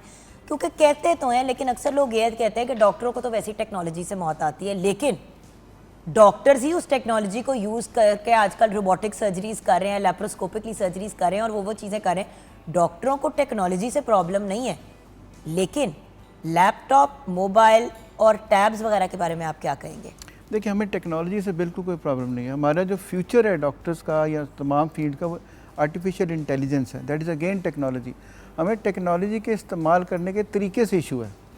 अगर आप ठीक तरीके से बैठेंगे नहीं, लैपटॉप को लैब में लेके बैठे रहेंगे, लेटे रहेंगे, तो वो स्क्रीन टाइम आपका बढ़ता जाएगा, गर्दन पे भी स्ट्रेस बढ़ेगा, कमर पे भी स्ट्रेस बढ़ेगा। ये कंप्यूटर पे भी ये, टैब पे भी ये, मोबाइल पे भी ये, आप सोचें उस बेचारी गर्दन जिसका काम ही नहीं है इस तरह होना 24 घंटे, उसका हाल क्या होगा? हाल क्या होगा? अब देखिए, अब कहते हैं कि जी आप जब आप खड़े होते हैं तो आपका पोस्चर स्ट्रेट होना चाहिए, यानी आपका जो सर है आपके कंधों के लेवल पे होना चाहिए, आपके जो कंधे हैं वो आपकी हिप्स के लेवल पे होने चाहिए, ताकि आप सीधा खड़े हों। जब आप सीधा खड़े होंगे, स्ट्रेट बैक के साथ बैठेंगे, जो मर्जी करते रहें, कुछ नहीं होता। लेकिन जब हम झुकना, जैसे आप पोस्चर अभी आप बना के बता रही थी, अगर इस तरह के पोस्चर में बैठेंगे तो चाहे आप मूवी देखें, काम करें, प्रोफेशनल काम करें, तो you end up in pains. And then इसी के साथ रीढ़ की हड्डी, देखिए एक तो होता है ना इत्थे पेन, उत्थे पेन, गोडे च दर्द हो रही है, एंकल च दर्द हो रही है, एक होती है बैक के अंदर पेन। व्यूअर्स, मैं खड़ी होके दिखाना चाहूँगी, कुछ लोग कंप्लेन करते हैं कि यहाँ पे इनके हिप के दोनों साइडों पे, जिसको सैक्रोइलिक, एक यहाँ पे जी। अच्छा, कुछ खवातीन होती हैं जो नीचे यहाँ पे उनको पेन होती है, जो टेल बोन होती है, जो ऐसे करके हमारी हड्डी नीचे जा रही होती है, उधर दर्द होती है। कुछ लोग यहाँ पे कहते हैं डॉक्टर साहब, कुछ लोग यहाँ सेंटर में कहते हैं, बिल्कुल दोनों के बीच में। ऐसे ही हर बंदे को पूछें तो किसी को किसी ना किसी जगह पे रीढ़ की हड्डी में पेन है। ये क्या माजरा है? अच्छा, अब कभी आप रीढ़ की हड्डी का स्ट्रक्चर देखें, इसमें 33 बोन्स हैं, सुनते जाएं, 200 से ज़्यादा लिगामेंट्स हैं, 120 से ज़्यादा मसल्स हैं और 62 नर्व्स हैं, सिर्फ एक रीढ़ की हड्डी में। और देखिए ये वो स्ट्रक्चर है जिसने आपको लेके चलना है। हाँ, कोई एक चीज़ भी जिसमें से गड़बड़ कर जाए तो पेन शुरू हो जाएगी। वो चेन रिएक्शन, एक से दूसरा, दूसरे से तीसरा, तीसरे से चौथा, ये सारा पेन शुरू। और आपकी बिल्कुल बात दुरुस्त है, इन्हीं जगहों पे पेन होती है। और सर हर वक्त, चाहे जॉइंट्स हो या रीढ़ की हड्डी हो, हाँ जी मैं गई थी, मैंने स्टेरॉइड का इंजेक्शन लगवाया था, हाँ मैंने उसके अंदर ओजोन गैस करवाई थी, पता नहीं क्या करवाई थी।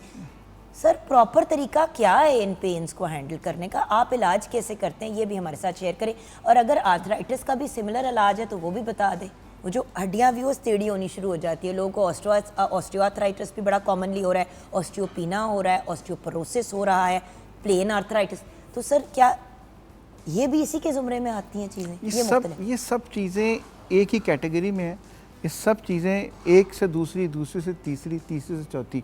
पहले स्पाइन की बात कर लेते हैं। हाँ जी। देखिए, स्पाइन में जब तक आपका पोस्चर ठीक नहीं है, कहीं ना कहीं दर्द एंगल में आपको होती रहेगी। ऐसे सीधा कमर सीधी के साथ बैठे, सारा दिन बैठे रहें। और बाय द वे ये भी नहीं करना, ये टांग क्रॉस करके भी जब व्यूअर्स बैठते हैं ना, तो आपकी एक साइड दूसरी से इम्बैलेंस हो जाती है। बड़ी दफ़ा आप जाते हैं डॉक्टर साहब, आपके पास भी लोग आते हैं, तो आपको सबसे पहले तो सीधा करना पड़ता है उनकी हिप बोन को, क्योंकि जब हम टांग क्रॉस कर करके भी बहुत ज़्यादा बैठते हैं ना व्यूअर्स, एक साइड पे करनी है तो एक साइड करें, फिर चेंज करें। राइट डॉक्टर साहब, आपने लास्ट टाइम मुझे बताया था। दूसरी चीज़ ये है कि अगर आप लॉन्ग सिटिंग आवर्स हैं तो आप घंटे बाद उठें, उठ के एक चक्कर लगाएं, आके दोबारा बैठ जाएं, ताकि आपकी जो मसल है सारी ब्लड सर्कुलेशन भी चलती रहे, मसल्स भी रिलैक्स होते रहें।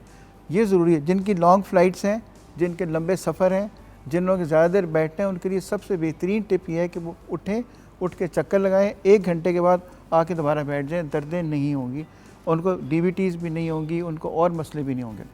फिर थोड़ी सी एक्सरसाइज मैं हर दफ़ा रिपीट करता हूँ कि थोड़ी सी एक्सरसाइज कर लें, बाहर के खाने, तली हुई चीज़ें, फिज़ी ड्रिंक्स, ये चीज़ें कम कर लें। ये आपकी बैक के मसल्स नहीं, सारी बॉडी के मसल्स ठीक होना शुरू हो जाएंगे। बाकी रहेगी अगर ट्रीटमेंट्स क्या हैं, ट्रीटमेंट ऑप्शन तो बहुत सारी हैं। और जैसे आपने एक ओजोन का जिक्र किया, वो हम लोग भी करते हैं। बेसिकली होता है ये कि हर बंदा सर दुनिया सही का चीज़ है ना, ये आपसे जानना जी चाह बिल्कुल रही हूँ। हमने को 90,000 पेशेंट्स किए हैं पाकिस्तान माशाल्लाह। के अंदर, 90,000। वो एक ओजोन गैस जैसी होती है व्यूअर, स्पेशली नी कैप के लिए बड़ी यूज़फुल होती है।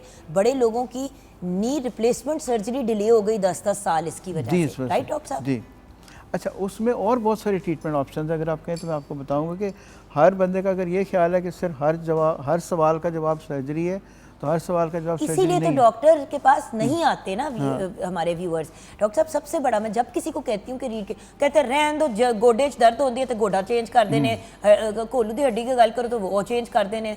बात ये कि लोग बहुत घबरा जाते हैं क्योंकि डॉक्टर साहब I am sorry, hip replacement surgery, knee replacement surgery, पेच डाल रहे हैं चीज़ों के अंदर, एक हड्डी निकाल के दूसरी डाल रहे हैं। डॉक्टर साहब लोग डर जाते हैं।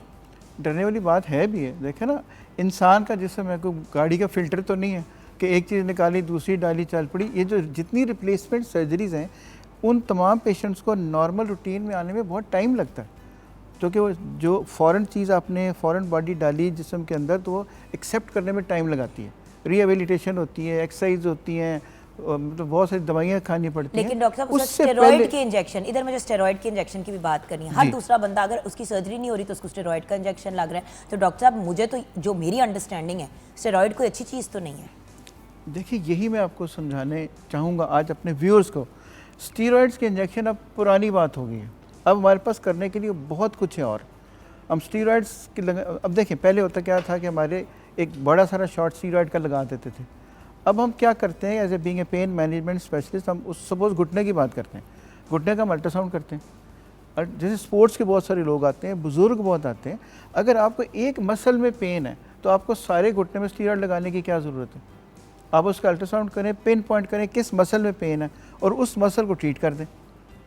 पेशेंट 10 मिनट उठ के घर चला जाएगा, कोई साइड इफ़ेक्ट नहीं, कोई नुकसान नहीं। वो जब भी आपने लफ्ज़ ओजोन का इस्तेमाल किया, हम वो लगा सकते हैं वहाँ पे। फिर इसके अलावा एक और जो डॉक्टर साहब मुझे एक सवाल आया, मैं उसको एड्रेस करना चाहूँगी क्योंकि वक्त कम होता है। मेरे से जो बेसिकली एक मतलब ज़रा लंबा सा सवाल पूछा गया, बट बेसिकली मुझसे ये पूछा जा रहा है कि ये जो हम वेरियस डिफरेंट ट्रीटमेंट्स करते हैं, राइट, डिफरेंट चीज़ों की, जब स्टेरॉइड का इंजेक्शन लगाते हैं तो कहते हैं कि जिनकी हड्डियों में भुरभुरापन है वो भुरभुरापन और ज़्यादा बढ़ जाता है। क्या ये सही है? हाँ, सही मैं बात पहली है। दफ़ा सुन रही हूँ बात। सही बात है, बिल्कुल सही बात। देखिए किसी क्योंकि हम भी ये बात कर रहे थे ना स्टेरॉइड की, जी। तो मैंने कहा उसको वो ये सवाल जी अभी है। बिल्कुल, ऑस्टियोपोरोसिस की एक वजह ये भी है ना कि आप कोई भी किसी भी चीज़ का इम्बैलेंस आप क्रिएट कर देंगे तो वो फिर अपने इफेक्ट्स दिखाएगी। अगर आप स्टीरॉइड के इंजेक्शन देखिए स्टीरॉइड के इंजेक्शन हम लगाते ज़रूर हैं, लेकिन वो एक हद तक ख़ास मौके पे ख़ास मकदार में लगाए जाते हैं। जब आप उनको भर भर के हर हफ्ते लगाना शुरू कर देंगे तो उसका they will and up in this. और बोन डेंसिटी स्कैन का एक बंदे ने पूछा है कि जी मुझे डॉक्टर ने कहा है कि मैं अपना बोन डेंसिटी स्कैन कराऊं, ये क्या चीज़ होती है और इसकी वजह क्या होती है? आपको पता है डॉक्टर्स लिख देते हैं, बताते नहीं है कि क्यों करवा रहे हैं। बेसिकली इसको डेक्सा स्कैन कहते हैं। डेक्सा स्कैन कहते हैं, ठीक है। ये चेक करने के लिए कि आपके ऑस्टियोपोरोसिस का या ऑस्टियोपीनिया का लेवल क्या है, उसको उसके मुताबिक उनको दवाई भी दी जाती है। अगर आपको ऑस्टियोपोरोसिस है तो फिर आपको दवाई की जरूरत अच्छा, है। अगर वो नॉर्मल है तो मेरी बार बार कोई ना कोई हड्डी टूट जाती है, तो मेरे डॉक्टर ने बोन डेंसिटी स्कैन लिखा है। तो ये क्या है और इसको कराने का कोई तुक भी है? बिल्कुल तुक है, क्योंकि उनमें ऑस्टियोपोरोसिस होगा, बोन डेंसिटी कम होगी। उनको अगर विटामिन डी दे दें या मल्टी विटामिन दे दें तो उनकी बोन डेंसिटी बेहतर होगी, तो बार बार के फ्रैक्चर से इनकी जान छूट जाएगी।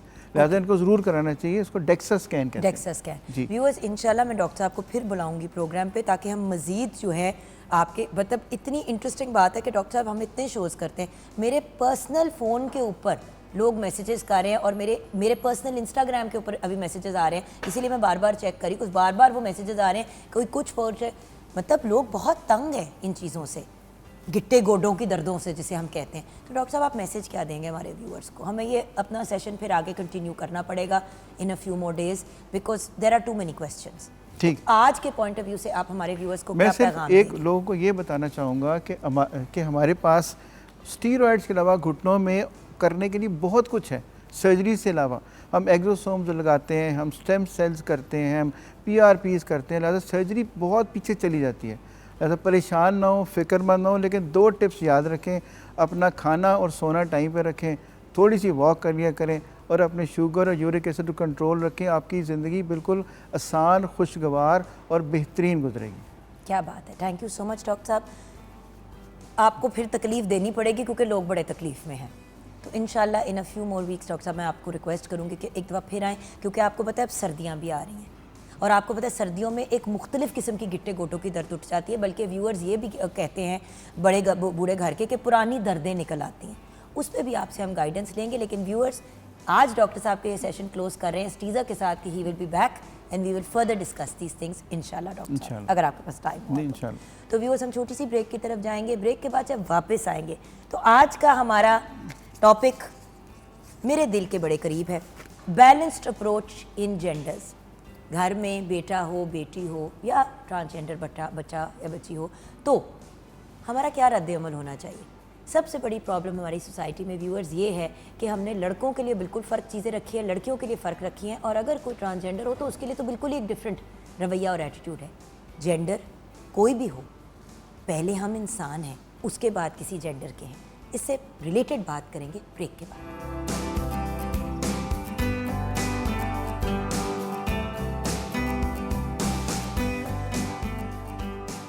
Welcome back from the break viewers. दो बहुत ही ब्रिलियंट और अकम्पलिश्ड यंग लेडीज़ आज हमारे साथ हैं, मेरी बहुत ही प्यारी दोस्तें। एक तो बहुत ही बेस्टी है, लेकिन सच्ची बात बताऊं व्यूअर्स, ये वो बेस्टी है जो काम के थ्रू ही बनी है। होता ये है, और काम क्या, मॉर्निंग शो की वजह से। ये वो इनक्रेडिबल लोग हैं व्यूअर्स जिनसे मेरी मुलाकात होती है इस प्रोग्राम के तवस्सुल से, और मैं अपने आप को बहुत बहुत लकी कंसिडर करती हूँ कि ऐसे ब्रिलियंट और अकम्पलिश्ड लोग सिर्फ हेलो हाय की हद तक नहीं, लेकिन अब मेरे कांटेक्ट और राब्ते में हैं कि कभी कोई गाइडेंस लेनी हो, कुछ इनसे जानना हो, सीखना हो तो बंदा सीख सकता है। बिकॉज आज एक टॉपिक ऐसा हम टच करने जा रहे हैं जो मैं पहले ही एक रिक्वेस्ट करूँगी कि प्लीज़ ऑफेंड ना होइएगा, बात को एक खुले दिल और दिमाग से सुनिएगा। हम किसी को नाराज़ नहीं करना चाहते, सिर्फ एक अवेयरनेस क्रिएट करना चाहते हैं और थोड़ा सा एक अपनी ज़ात को भी और बाकियों को भी आईना दिखाना चाहते हैं।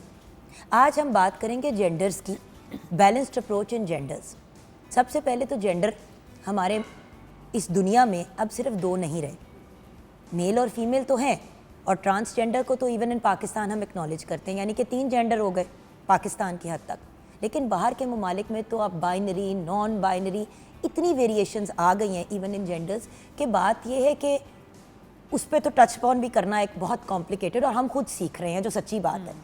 अभी भी चीज़ें सेटल हो रही हैं तो हमें समझ आ रही है। जिस तरह ख़वातीन के हकूक़ पे जब बात हो रही थी तो चीज़ें सेटल हो रही थी तो लोगों को समझ नहीं आ रही थी कि किस पास से निकले, उसमें भी अभी चीज़ें सेटल होंगी। लेकिन आज के टॉपिक के पॉइंट ऑफ व्यू से, पाकिस्तान के पॉइंट ऑफ व्यू से, मेल, फीमेल एंड ट्रांसजेंडर पे बात करेंगे, और जो हमारा अप्रोच है एज पेरेंट्स या एज एडल्ट्स उनकी तरफ। हमारे साथ डॉक्टर बिस्मा एजाज हैं, साइकोलॉजिस्ट, असिस्टेंट प्रोफेसर हैं डिपार्टमेंट ऑफ अप्लाइड साइकोलॉजी में। अस्सलाम वालेकुम डॉक्टर साहिबा। वालेकुम अस्सलाम। देन बहुत ही प्यारी और बहुत ही मीठी नादिया जाफरी हमारे साथ है। बिस्मा, तुम्हारी मैं नहीं तारीफ़ करनी, तुम बहुत ही कुछ क्लोज फ्रेंड हो ना।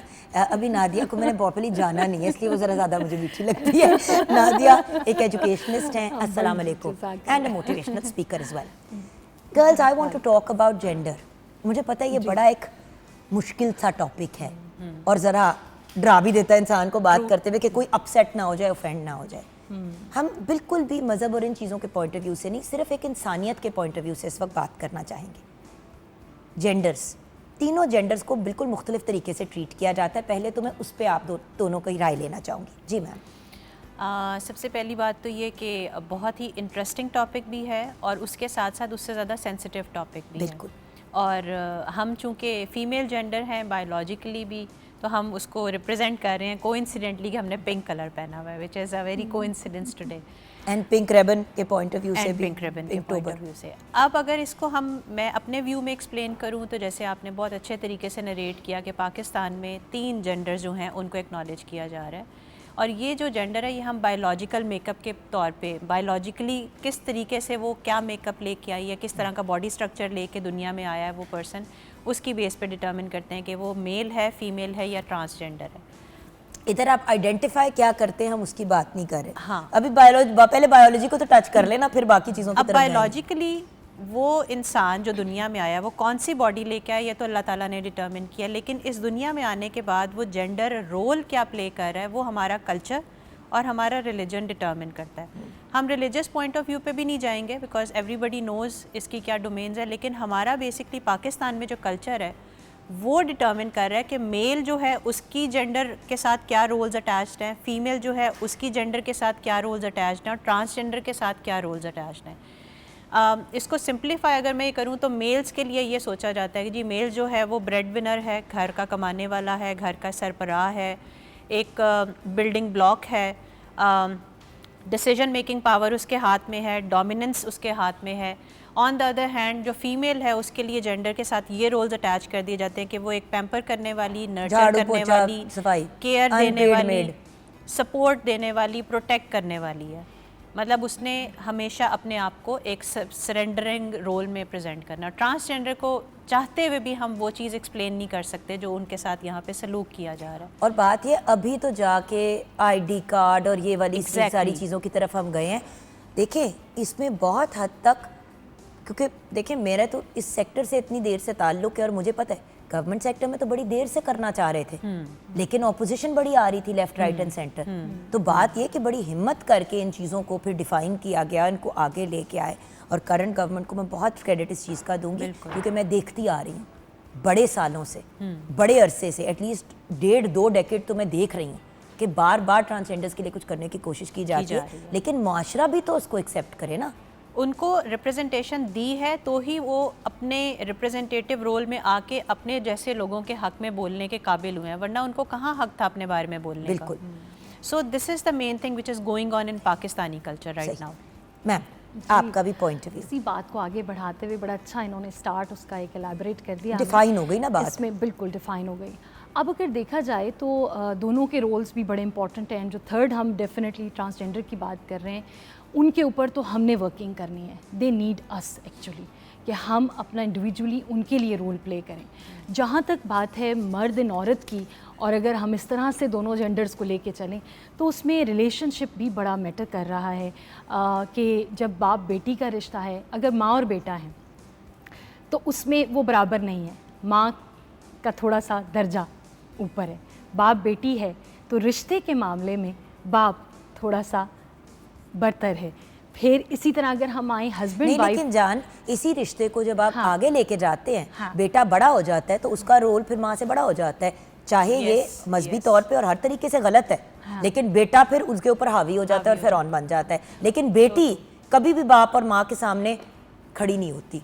तो आप समझ रही हैं ट्रेनिंग एक हमारा सोशल आप कह लें फैब्रिक है जिसके अंदर वो परवरिश पा रहा है, और इर्द गिर्द जो है वो फिर पावर, यहाँ आप ये कहें कि ये तो खैर कुरान ने भी कहा कि अच्छा उसकी भी ट्रांसलेशन है वो ये है कि मर्द को हाकिम नहीं है सरबरा बनाया, घर का सरबरा। सरबरा is a sense of responsibility और प्रोटेक्शन, कफालत है, प्रोटेक्शन है, सब कुछ है, वो उसने करना है। और मुझे तो ये बात बहुत मज़े की लगती है कि जो ख़वातीन हैं वो सब कुछ करें। इस्लाम इज़ इवन सेइंग, हज़रत आयशा सिद्दीक़ा रज़ियल्लाहु ताला अन्हा आप देखें ह्यूज आर्मी से एड्रेस कर रही हैं, Hazrat Khatija wonderful entrepreneur of the year, इतनी कमाल एंटरप्रेन्योर, इतनी कमाल बिजनेस वुमेन। तो हम ये नहीं कह सकते कि ख़वातीन ने ये करना है और ये नहीं करना, तमाम प्रोफेशंस के अंदर, और दे आर लीडिंग माशाल्लाह, वो सब करें।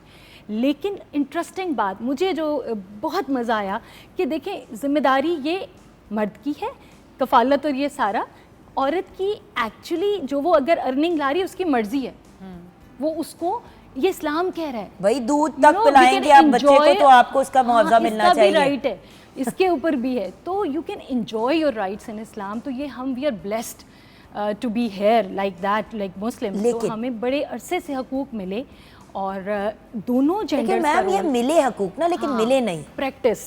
देखिए प्रैक्टिस, अब वही चीज़ जो मुझे, जिस तरह माइनॉरिटीज़ में पाकिस्तान के साथ सलूक किया जाता है, मुझे बहुत चुभता है।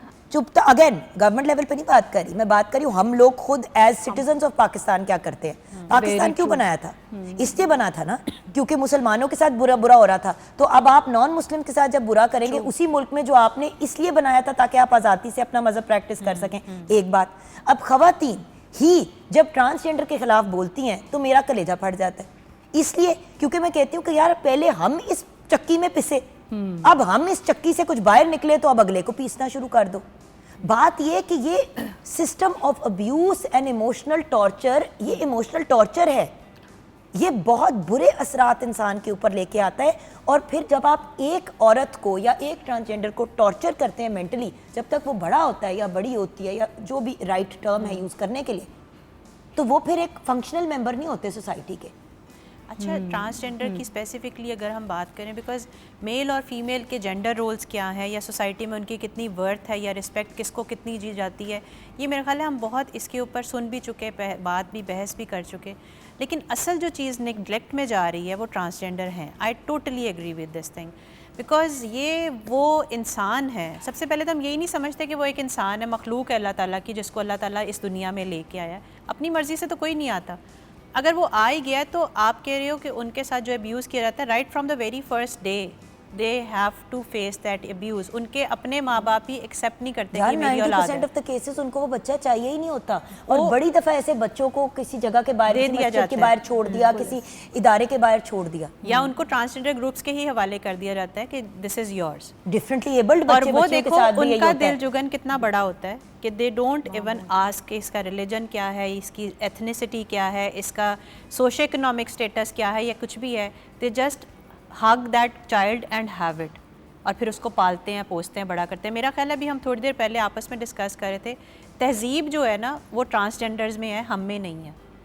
हम डिसिप्लिन्ड नहीं है। ट्रांसजेंडर में एक और तरह का, उनके अंदर एक ह्यूमैनिटी है, उनके अंदर एक इंसानियत है, हमारे अंदर इंसानियत नहीं भाई है। चाहे जाए कि जो इंसान इतना दुखता हुआ बड़ा हुआ है ना, घर वालों ने एक्सेप्ट, अच्छा चलो घर वालों ने एक्सेप्ट किया भी, तो अगर नॉर्मल स्कूल में बाकी बच्चों के साथ जा रहे हैं तो फिर उन स्कूलों में उनको तंग किया गया। अगर हर स्कूल में हर क्लास में 2-3 ट्रांसजेंडर बच्चे होंगे तो कोई क्यों कुछ बोलेगा? सही क्यों बच्चे अजीब सोचेंगे? जब आप उनको अलहदा कर देंगे तो फिर मसला होगा।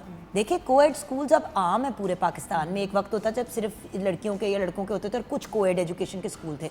अब लड़के लड़कियों के आम है स्कूल। ठीक है, समझ आती है ट्रांसजेंडर के लिए भी अलहदा स्कूल बनाया, लेकिन कम से कम कोएड स्कूल में तो आप ये मार्जिन देना कि फिर सारे जेंडर्स पढ़ सकते हैं, और इससे एक नॉर्मेलिटी और एक एक्सेप्टेबिलिटी आएगी। व्यूअर्स, वो ज़माना नहीं रहा जहाँ पे जो मर्जी जहाँ पे बेहंगम अंदाज में कह दें। बहुत पकड़ है, अल्लाह ताला के यहाँ तो है ही है, लेकिन लोग तो ज़िंदगी ऐसे जीते हैं ना कि जैसे उन्होंने मरना ही नहीं है कभी। लेकिन इस ज़िंदगी को भी अगर आपने उसमें भी सुरखरू होना है तो कम से कम लोगों के लिए आसानियाँ पैदा करें। ब्रेक के बाद वापस आएंगे किस तरीके से हम अपने घरों के अंदर और अपने माशरे में एक्सेप्टेबिलिटी, मेल फीमेल ट्रांसजेंडर जो भी जेंडर है उसकी पैदा करें, किस तरीके से बैलेंस लेके आए, ये गाइडेंस देंगे हमारी एक्सपर्ट्स। नादिया जी आपसे शुरू करेंगे ब्रेक के बाद, आप हमारे साथ रहिएगा।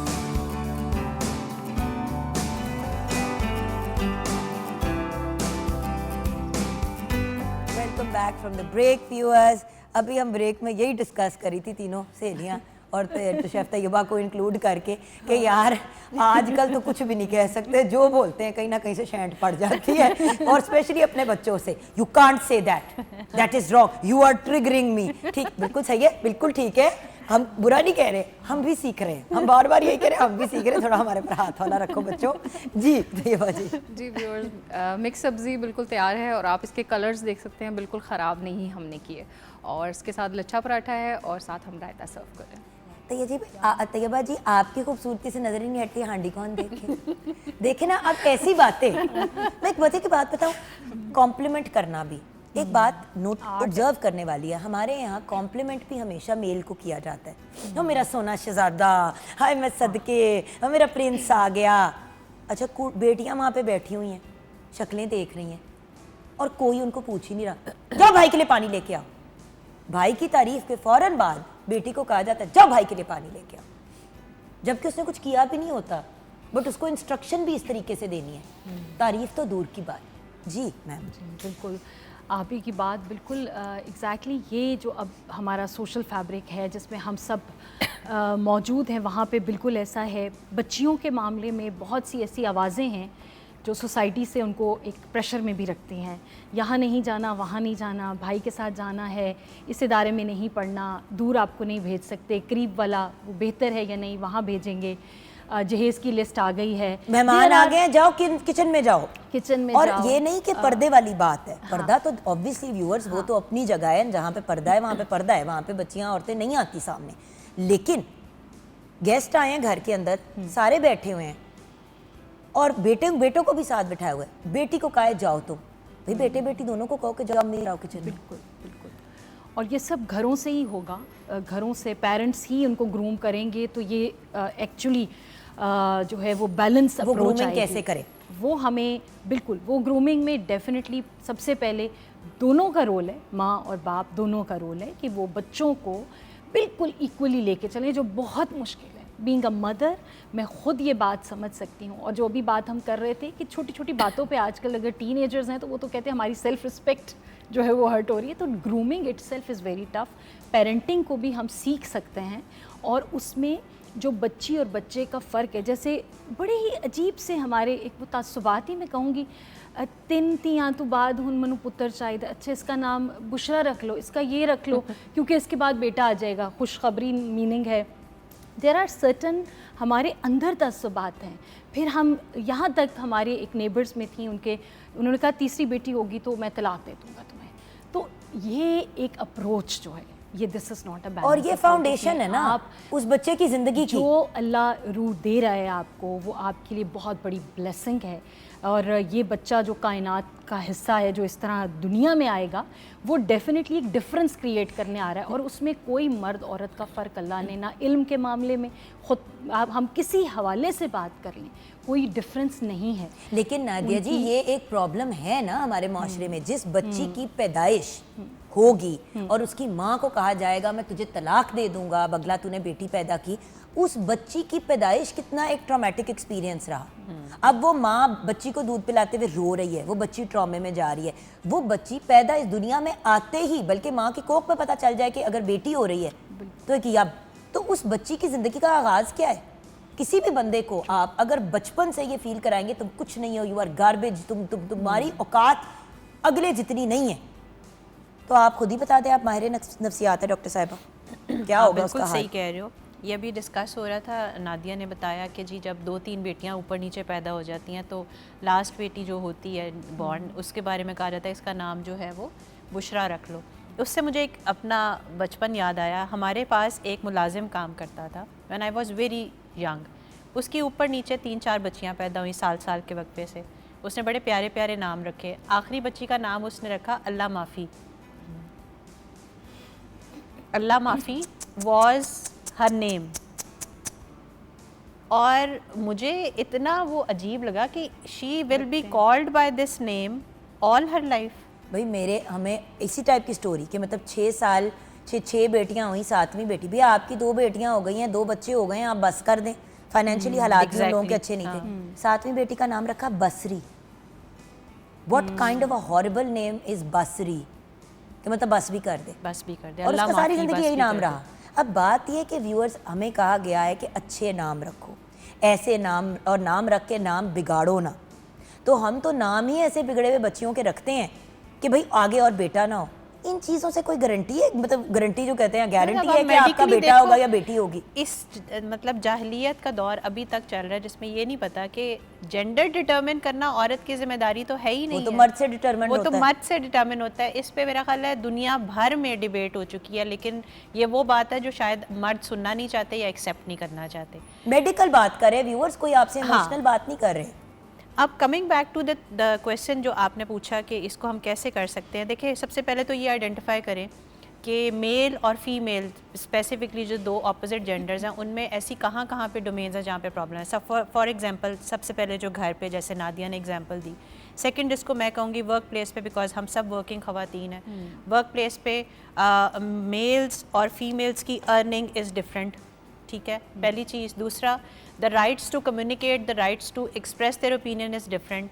एक खातून मर्दों के दरमियान बैठ के अपना पॉइंट ऑफ व्यू एक्सप्रेस नहीं कर सकती, बिकॉज मर्द जो हैं वो उसको इस हद तक अजीब गरीब निगाह से देखेंगे और पॉइंट आउट करेंगे उनकी तजलील करने के लिए, जिसकी वजह से उनको स्नब किया जाएगा। और हमारा कल्चर जो है या सोसाइटी जो है उसने ये डिटर्मिन कर दिया कि औरत जो है उसको मर्द के आगे आवाज़ ऊँची करके बात नहीं करना। आई एडमिट, अगर मर्द के सामने औरत ऊंची आवाज़ में बात ना करे तो मर्द को भी अपने लहजे पे और अपनी आवाज़ पे कंट्रोल करना चाहिए। इसमें कोई बुरी बात नहीं। इसमें जेंडर कौन आइडेंटिफाई करता है कि मर्द के पास भाई राइट है और बदतमीजी औरत के पास बदतमीजी है, नहीं चाहे है। मेल करे चाहे फीमेल करे। गुस्से में एक्सप्रेस करना या गुस्सा आ जाना मर्द की कैरेक्टरिस्टिक है। ये कहाँ पे लिखा है कि गुस्सा जो है वो औरत को नहीं आ सकता? हाँ, एक्सप्रेशन आप डिटर्मिन कर देते हो कि मर्द तो करता ही है गुस्सा, मर्द तो चीखता ही है, लेकिन औरत को नहीं चीखना चाहिए। ये प्रैक्टिसेस हैं जो बेसिकली हमारे अपब्रिंगिंग में हमारा पार्ट बनती आई हैं। Now I always say this is the point where we should train our kids. हमारी बेटियों को तो हम ट्रेनिंग देते ही हैं राइट फ्रॉम द बिगिनिंग। असल ज़रूरत है बेटों को ट्रेन करने की, असल ज़रूरत है मर्दों को ये रियलाइज़ करवाने की कि बेटा what you have to do as a male of the society, क्योंकि मेल्स की रिस्पॉन्सिबिलिटीज़ ज़्यादा हैं और उनको बताया नहीं जाता कि उनकी क्या रिस्पॉन्सिबिलिटी। जो मर्द एक अच्छा जो मर्द अपनी बीवी, अपनी माँ या अपनी बहन के साथ बुरी तरह बिहेव करता है, 99% वो अपनी बेटी का भी मलीदा ही निकालेगा और उसको इमोशनली टॉर्चर करेगा। अगर हम अपनी सोसाइटी के मर्दों को, जो अपने आप को हाकिम समझते हैं, है नहीं लेकिन समझते हैं, उनको अगर ये बात समझ आ जाए कि जब वो ख़वातीन को पॉजिटिव तरीके से लेके चलेंगे तो बच्चे, बच्चियाँ, ट्रांसजेंडर सारे सुरखरू होकर आगे निकलेंगे ज़िंदगी में। मैम, एंड में 2 मिनट की अगर कोई बात आप करना चाहिए। वर्क प्लेस की भी बात क्योंकि हुई और उसी के ऊपर मैं कहूँगी कि एक जो निगोशिएट करना बच्चियों को सिखाएं, क्योंकि अब वो दौर है कि बच्चियाँ घर में झाड़ू पोंछा और सिर्फ हांडी रोटी नहीं करती, ये भी करती हैं और बाहर भी देख रही हैं। आने वाले दिनों में मज़ीद, जैसे हम आर्टिफिशियल इंटेलिजेंस के दौर और इनसे गुजर रहे हैं, हमने मज़ीद इन चीज़ों के लिए और लोग हो जाएंगे। बट वी नीड के कपल्स जो हैं वो जेंडर इक्वालिटी से ज़्यादा जेंडर पार्टनरशिप की तरफ आके और इसको सोसाइटी को आगे लेके चलें, वो कोई भी मुल्क है। और उसमें जहाँ तक बात है काम करने की, बच्चियों को निगोशिएट करना, अपने राइट्स के ऊपर बात करना, सैलरीज़ हैं जो भी है उस पर वो अंडर पेड हैं अभी भी, उनको क्योंकि बात नहीं करनी जब साइन करते हो तो पता तो हो कि निकाहनामा है क्या क्लॉज चीज़, के अंदर यही नहीं उसकी अंडरस्टैंडिंग, एजुकेटेड होना इसलिए बहुत इंपॉर्टेंट है। एग्जैक्टली और उनको बिल्कुल मामलात के अंदर, माशरे के अंदर लेके आगे बढ़ें। साथ जो पेरेंट्स हैं वो इतना उनको लेके चलें कि वो जो घर में रहने से एक वो बिल्कुल एक्सपोजर नहीं है, बच्चियों के अंदर एक्सपोजर आए, ताकि ये जो हम जेंडर के ऊपर एक बैलेंस अप्रोच चाह रहे हैं वो दोनों मिलके इस माशरे को आगे लेके जाएं। Thank you so much girls, bless you, खुश रहें, आबाद रहें। मैं चाहूँगी कि इस टॉपिक पे हम अपनी एक कॉन्वर्सेशन कंटिन्यू रखें, काय बकाए हम इस पे ऊपर बात करें और डिफरेंट एस्पेक्ट्स को पिकअप करें। जैसे कि घर की इन्वायरमेंट इन इटसेल्फ एक पूरा टॉपिक है, फिर किसी दिन हम इस पे बात करें कि काम में किस तरीके से हम इस इक्वालिटी को लेके आए, जहाँ पे हम हर जेंडर को इंक्लूड करें। व्यूअर्स, जब अल्लाह ताला ने सबको इस दुनिया में बना दिया और भेज दिया, जब अल्लाह ताला ने हम में फ़र्क नहीं किया तो हम क्यों आपस में एक दूसरे से फ़र्क करते हैं? सिंपल सी बात है, हम अल्लाह को और उसके रसूल को तो मानते हैं लेकिन उनकी एक नहीं मानते। जिस दिन मानना शुरू हो जाएंगे, ज़िंदगी और आखिरत दोनों में सुरखरू हो जाएंगे। अपना ख्याल रखिएगा और अपने से ज़्यादा अपने बच्चों का, हर जेंडर के बच्चों का। खुदा हाफिज़।